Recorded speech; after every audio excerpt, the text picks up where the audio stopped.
अस्सलाम वालेकुम, hi friends, this is Haseeb and welcome to our channel Education Atrium. अस्सलाम वालेकुम जी, क्या हाल है आप सबका। उम्मीद है आप सब खैरियत से होंगे। एनी हाउ हम स्टार्ट करेंगे क्लास आज की। इसमें मैं आप लोगों को आज इंशाल्लाह टेस्ट के हवाले से बताऊंगा कि टेस्ट क्या है और टेस्ट की इम्पोर्टेंस क्या है, टेस्ट किस तरीके से करने हैं। तो इंशाल्लाह वो सब जो है वो आपको क्लियर करूँगा आज, और उसी पर हम ज़्यादा फोकस रखेंगे। टेस्ट कैसे होता है, टेस्ट की क्या चीज़ें हैं, तो वही बताने लगा हूँ आज आपको। आई होप कि 2 से 3 मिनट में कोई आ जाए। आप लोगों ने अगर अपने गिग बना लिए हैं तो आपको ये ज़्यादा टेस्ट की ऑप्शन जो है वो प्रोमिनेंट होगी, क्योंकि जब आपका पहला गिग बनता है उसके बाद आपको टेस्ट की ऑप्शन प्रोमिनेंट होती है। ओके, मैं स्टार्ट करूँ। ये फ़ाइका का ही अकाउंट है जो कि मेरे पास मौजूद है। इस अकाउंट को, इसके प्रोफाइल पे आओगे आप, और जब आप इसके प्रोफाइल पे आते हो टेस्ट देने के लिए, तो एक और बात याद रखिए कि यहाँ पर इन्होंने अपना एक लोगो, एक गिग बना लिया है। इस गिग को बनाने के बाद इनको यहाँ पर टेक टेस्ट की ऑप्शन जो है वो नज़र आई है। अगर आपका गिग नहीं बना तो आपकी टेक टेस्ट की ऑप्शन में भी कि आपके पास ना मौजूद हो, तो जब आपका गिग कंप्लीट हो जाएगा तो फिर आपको ये ऑफ़र मिल जाएगी, ये शो हो जाएगी ऑप्शन, सॉरी। उसमें कुछ लोग जो आर्टिकल राइटिंग का काम कर रहे हैं, जब वो अपने गिग को पब्लिश करने लगेंगे उस वक्त पब्लिश नहीं होगा, क्योंकि आर्टिकल राइटिंग या ये ऐसी चीज़ें हैं जिसमें इंग्लिश लैंग्वेज को फाइवर ने कंपलसरी किया हुआ है। आपको अगर आर्टिकल राइटिंग या कुछ भी राइटिंग से रिलेटेड आप कैटेगरी में हो, उस सूरत में आपको गिग पब्लिश करने से पहले टेस्ट देना पड़ेगा। जब आप ये टेस्ट दोगे तभी आपका गिग पब्लिश होगा। लेकिन ये जो फ़ाइका हैं, इनकी जो कैटेगरी थी वो थी ग्राफिक डिज़ाइनिंग से रिलेटेड, तो इसलिए इनको कोई इशू नहीं हुआ, इनका ये गिग जो है प्रॉपर्ली बन गया। मैंने आज ऑलरेडी उन्हीं का अकाउंट पहले लेके रख लिया था, वरना मैं ग्रुप में कहता हूँ तो काफ़ी टाइम लग जाता है उसको, मुझे मेरे साथ क्रेडेंशियल्स शेयर होते हुए। मैंने कहा ताकि हम फौरी हम अपने टॉपिक पर आएँ एग्जैक्टली। अच्छा, अब ये क्या है और इसमें क्या चीज़ें हैं वो सारी आपको क्लियर करूँगा। टेस्ट की इम्पोर्टेंस क्या है, सबसे पहले आप लोगों के लिए ना ये जानना बहुत ज़रूरी है।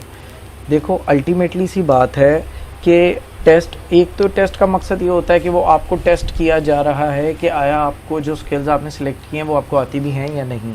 सेकेंडली, जब कस्टमर के पास आपका काम जाता है तो ऑब्वियसली उसको इस चीज़, अब सपोज़ कि आप ग्राफिक डिज़ाइनिंग कर रहे हो और आपने एडोब का जो सॉफ्टवेयर है उसके ऊपर आपने टेस्ट दिया यहाँ पर और आपने क्लियर कर लिया। अब फाइवर उधर मेंशन कर देगा जब क्लाइंट को शो हो रहा होगा कि इस जो फ्रीलांसर है इसने टेस्ट कंप्लीट किया हुआ है।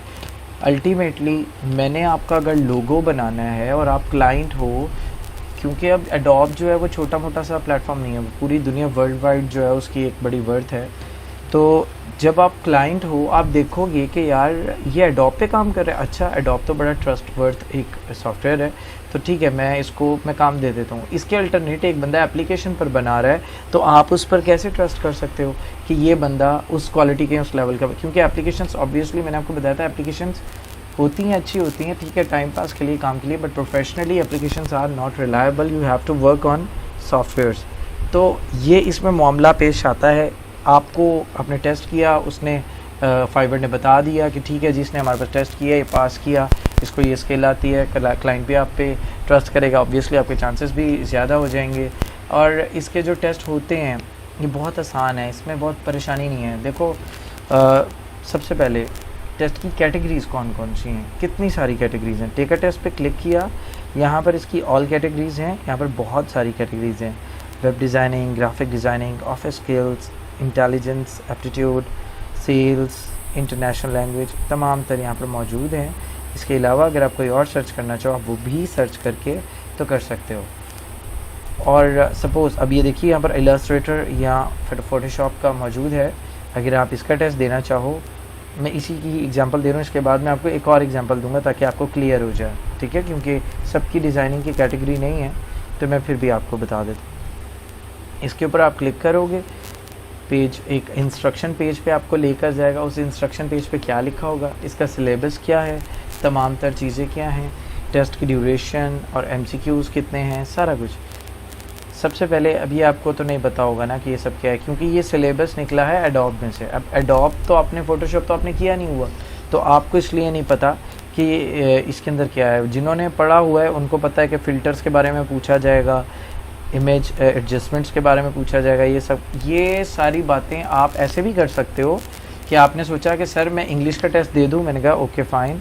इंग्लिश के टेस्ट के लिए आप लोगों ने वहाँ से पहले सिलेबस देखा और उसके बाद आपने उसको तैयार कर लिया और फिर बाद में आपने टेस्ट दे दिया, ठीक है। तो this is also an option for you. उसके बाद इसमें 40 मिनट्स होते हैं और 40 MCQs होंगे आपके पास, ठीक है, मल्टीपल चॉइस होंगे। अब याद रखिएगा कि ये जो 40 मिनट्स और 40 MCQs हैं, इट ऑटोमेटिकली मीन्स कि एक MCQs का आपका 1 मिनट होगा। अब 1 मिनट का मतलब ये नहीं है, या 40 मिनट्स का मतलब ये नहीं है कि आपने पेपर स्टार्ट कर दिया तो आपने 4 मिनट एक MCQs पे लगा दिए, फिर आगे 1 मिनट में आपने 3 MCQs कर लिए। नहीं, हर MCQs का पूरा 1 मिनट होगा, ऊपर एक टाइम चल रहा होगा। 1 मिनट के बाद अगर आपने उसका आंसर कर दिया गुड, नहीं किया तो ऑटोमेटिकली आपको वो नेक्स्ट पेज पर राउट कर देगा।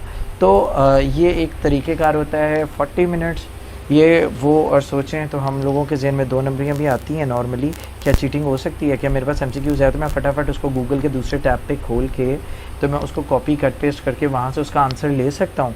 ये वो चीज़ें देखो, यहाँ पर 1 मिनट का टाइम होता है, ऑप्शंस कभी 2 होती हैं, कभी 8 होती हैं, ये सब पॉसिबल नहीं रहता है। जो भी कंसंट्रेट करो, फोकस करो, अपने टेस्ट पे बैठ के ख़ुद करो। आई विल सजेस्ट यू कि सपोज़ आपको ऐसा लगता है कि आपको नहीं आता, तो ये वाले जो मतलब स्टूपिड किस्म के ट्रिक्स हैं, इनसे बहुत बेटर है कि आपके पास आपके कोई टीचर अवेलेबल हैं, उनसे वक्त लो, उनको को सर आप मेरे साथ बैठ जाएं प्लीज़ काइंडली, ये मेरा एक टेस्ट कंप्लीट करवा दें, और बैठें और उनके साथ आप MCQs बेस्ड है तो फटाफट इसको कंप्लीट कर लें। इंशाल्लाह आई विल ट्राई कि आप लोगों को कोई जो टेस्ट है वो भी हम किसी तरह कंप्लीट करवाएं। 40 MCQs 40 क्वेश्चंस। नेक्स्ट आगे बता रहा हूँ कि इसमें और क्या है। इंस्ट्रक्शंस पे गौर करो आप भी मुरसला। नेक्स्ट मैं आपको चीज़ बताऊँगा तो आपको क्लियर हो जाएगा कि मैंने क्या बताया था। ओके, इंस्ट्रक्शन क्या है? Each question has between 2 to 8 options, 1 और मोर में बी करेक्ट। एक ऑप्शन भी ठीक हो सकती है, ज़्यादा भी ठीक हो सकती हैं, 2 से 8 ऑप्शंस भी हो सकती हैं, यानी 2 भी हो सकती हैं, 6 भी, 4 भी, 8 भी। अच्छा, अब ये भी माइंड में क्वेश्चन आ सकता है, सर मुझे आप एक MCQs है, आपको लगा मैं जिसमें 2 ऑप्शन सिलेक्ट करनी है, आप एक को सिलेक्ट करोगे, दूसरे को सिलेक्ट करोगे तो पीछे वाला रिमूव हो जाएगा। उस सूरत में ये बात समझ लो कि इस MCQs में एक ही ऑप्शन करेक्ट है, ठीक है। जिस MCQs में 2 या 2 से ज़्यादा ऑप्शन होते हैं, जब आप एक को चेक मार्क करते हो, दूसरे पे जाते हो तो पीछे वाला रिमूव नहीं होता, ठीक है। तो दिस इज़ द वे कि आप इंस्ट्रक्शंस को अच्छे तरीके से समझ लो कि अगर आपने MCQs करने हैं तो आपने किस तरीके से इन 8 ऑप्शंस को करना है। अच्छा, उसके बाद नेक्स्ट पॉइंट बड़ा इंपॉर्टेंट है कि there is no penalty for guessing. Guess करने की कोई भी पेनल्टी नहीं है। If you don't know the answer therefore make sure that you attempt all of the questions. अगर आपको आंसर नहीं आता तो गेस करने का पेनल्टी यानी कोई नेगेटिव मार्किंग नहीं है, आप इसको ट्राई करो। ऑब्वियसली आपको पता है, वो कुछ भी करो, तुक्का लगा लो या कुछ भी करो तो, लेकिन उसको करो। अगर नहीं आता तो अच्छी बात ये होती है, कभी हमें सही ऑप्शन नहीं पता होती, बट गलत ऑप्शन देखो कि कौन सी गलत हैं, जो गलत है उनको स्किप करो। जब 2 ऑप्शंस 4 में से आप वैसे ही नेगेटिव कर दोगे तो 2 आपके पास बचेंगी, उनको सिलेक्ट करके आंसर सही होने के ज़्यादा चांसेस होंगे। एनी हाउ, उसके बाद थर्ड ऑप्शन है, ओके, थर्ड ऑप्शन है हमारा पॉइंट है, in order to pass you will need to answer 60% of the questions correctly answer. 60% marks चाहिए, 60% नहीं होंगे तो क्या होगा? तो ये होगा कि आपका पेपर आपको तो शो होगा कि आप फेल हो गए, वो रेड कलर का एक टीका सा आ जाएगा, आपको कंग्रेचुलेशंस करेंगे कि आप फेल हो गए हो, लेकिन वो लोगों को नहीं नज़र आएगा। अपवर्क उसी टेस्ट को लोगों को, क्लाइंट्स को दिखाएगा जिसमें आप क्लियर करोगे। अब सपोज़ एक स्टूडेंट कहती है कि सर मेरे 65% मार्क्स आए, तो 65% मार्क्स आप चाहो तो आप फाइवर पे शो कर दो। बट मैंने ऐसे भी स्टूडेंट्स देखे हैं जो 65% आके भी रिलैक्स नहीं होते हैं, नहीं हमें इतने नहीं चाहिए, हमें तो 70% चाहिए, 80% चाहिए। मोस्टली ये वाला जो इंसेक्ट है ये फीमेल्स में होता है कि उनको ये होता है कि हमारे मैक्सिमम से maximum, and this is good, let me tell you कि बहुत अच्छी चीज़ होती है कि आप इस चीज़ के लिए फ़ाइट करते हो कि मेरे मार्क्स ज़्यादा से ज़्यादा हों। लेकिन इसमें इन्होंने पता है क्या रखा होता है कि आप एक टेस्ट को जब एक बार कर लेते हो ना, उसको आप 24 घंटे बाद अटैम्प्ट कर सकते हो, और भी नेक्स्ट आपको बताऊंगा इंशाल्लाह। अच्छा खैर, 60% मार्क्स आपके लिए लेना लाजमी है, नहीं तो आप फेल हो जाओगे। टेस्ट करोगे, फेल हो जाओ या पास हो जाओ, मुझसे ज़रूर शेयर करो। देखो, मेरा मकसद इंसल्ट करना नहीं होता है या कुछ भी ये नहीं है, मेरा मकसद ये होता है, सपोज़ आपने टेस्ट किया, आप फेल हो गए, आप मुझसे अपना एक्सपीरियंस शेयर करोगे, सर मैंने तो ये किया या वो किया, मैं आपको उसका कोई मतलब हिंट या क्लू दे सकता हूँ कि आप इसको इस तरीके से ट्राई करो या ऐसे ट्राई करो, तो इट कुड के वो आपको फ़ायदा दे दे। जस्ट मकसद ये होता है, किसी की इंसल्ट करना कभी भी मकसद नहीं होता है, ना ही मेरा ये होता है माइंड। मैं सिर्फ कभी फ़न में कोई बात कह दूँ तो that is a different thing. उसके बाद नेक्स्ट पॉइंट है, the clock timing is your test of your test is located at the top of the test window. Test window के ऊपर आपकी एक क्लॉक जो है वो चल रही होगी, जिधर ओवरऑल 40 मिनट्स भी चल रहे होंगे और आपके पर MCQs का टाइम भी ऊपर चल रहा होगा, वो आपको शो हो रहा होगा। आप उसके थ्रू अपने टेस्ट को ऑब्वियसली मॉनिटर कर सकते हो कि टाइम कितना बचा और क्या सब कुछ है। ओके, नेक्स्ट चीज़ इज़ आप इंटरनेट एक्सप्लोरर यूज़ करो, आप फायरफॉक्स यूज़ करो, आप क्रोम यूज़ करो। आपको ये देखना है कि इन्होंने यहाँ पर इसकी एडिशंस बताए हुए, इसके वर्जन्स बताए हुए हैं कि कौन से आप यूज़ कर सकते हो, 11.0, 45.0 एंड 48। ये आपको कैसे पता चलता है? अपने गूगल क्रोम पर जाओगे, लेफ़्ट क्लिक करोगे और उसको सिलेक्ट करके उसको आप राइट क्लिक करोगे, ऑप्शन आएंगी, नीचे प्रॉपर्टीज़ में जाओ, वहाँ पर जब जाओगे तो वहाँ पर लिखा होगा, आप इसको अपडेट रखो ताकि आपका ये टेस्ट आसानी से हो, और अपडेट करके उसी के ऊपर आप अपना फाइवर का अकाउंट खोलोगे और टेस्ट के ऑप्शन पे आओगे और यहाँ से आप टेस्ट दे सकोगे। So this is the point, लाजमी ज़हन में रखिएगा। हल्का वो यूज़ करोगे तो बिल्कुल बेकार हो जाएगा। उसके बाद नेक्स्ट ऑप्शन है, questions will be displayed one at a time. एक वक्त में एक ही क्वेश्चन होगा, नॉट लाइक दैट के 2 क्वेश्चन हो या 3, एक क्वेश्चन होगा। वो करोगे, पास करोगे, then you will be on next question. एक नेक्स्ट का बटन भी आपको यहाँ पे ग्रीन से कलर में दिया गया होगा, और वो बटन जब आप कर लेते हो, यानी जब आपने सपोज़ क्वेश्चन का आंसर क्लिक कर लिया टाइम से पहले, you don't have to wait कि जी आप वेट करो पूरा मिनट कंप्लीट हो। आप नेक्स्ट, आप श्योर हो, आप नेक्स्ट पे क्लिक करोगे तो आप नेक्स्ट MCQs पे मूव कर जाओगे। But let me tell you one thing कि अगर आप नेक्स्ट चले गए हो और आपको याद आया कि ये जो मैंने लास्ट क्वेश्चन लिखा था, इसका आंसर किया था, वो आंसर ठीक नहीं है, मेरा आंसर कुछ और था, वो होना चाहिए था, आपने बैक पर क्लिक कर दिया, तो आप बैक पर मूव नहीं कर सकते हो। इस तरह की ट्राई मत कीजिएगा।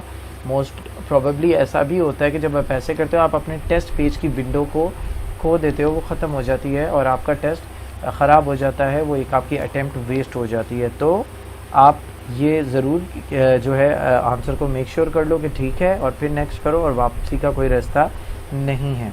उसके बाद once you have a answer question you can not go back, वही बात। उसके बाद do not use shortcut menu options.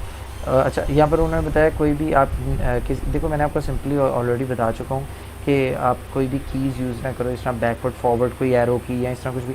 आपके पास माउस का कर्सर है, इसको लेके जाओ, नेक्स्ट पे जाना, नेक्स्ट पे क्लिक करो, एंड आराम से आप इसको तसल्ली से पेपर को अटैम्प्ट करो। And the very important thing is कि there is a 1 day waiting period between test retake. एक टेस्ट को रीटेक करने में 1 दिन का यानी 24 घंटे का ड्यूरेशन होता है। सपोज़ कि आपने राइटिंग से रिलेटेड टेस्ट कर लिया है, अब राइटिंग से रिलेटेड टेस्ट को आप 1 घंटे के बाद ही आप अटैम्प्ट कर सकते हो, सॉरी 1 दिन के बाद ही कर सकते हो। ऐसा नहीं है आप उसको 1 दिन के अंदर अटैम्प्ट करो, वो आपको नहीं करने देगा। और एक और चीज़ कि यू कैन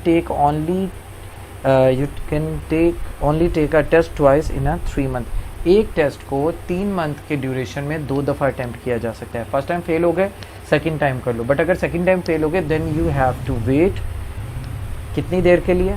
3 मंथ के लिए, 3 months, for 3 months you will have to wait.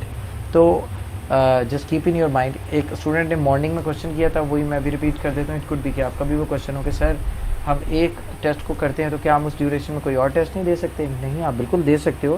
कोई और जो कैटेगरी है, आप उस कैटेगरी को चूज़ करो और उससे रिलेटेड आप टेस्ट ज़रूर दे सकते हो, बट सेम कैटेगरी के टेस्ट के लिए you will have to wait for 3 months। Okay, फिर आप स्टार्ट टेस्ट पे करोगे तो आपका टेस्ट स्टार्ट हो जाएगा। This is all the important things जो कि मैंने आपको टेस्ट के हवाले से बता दी।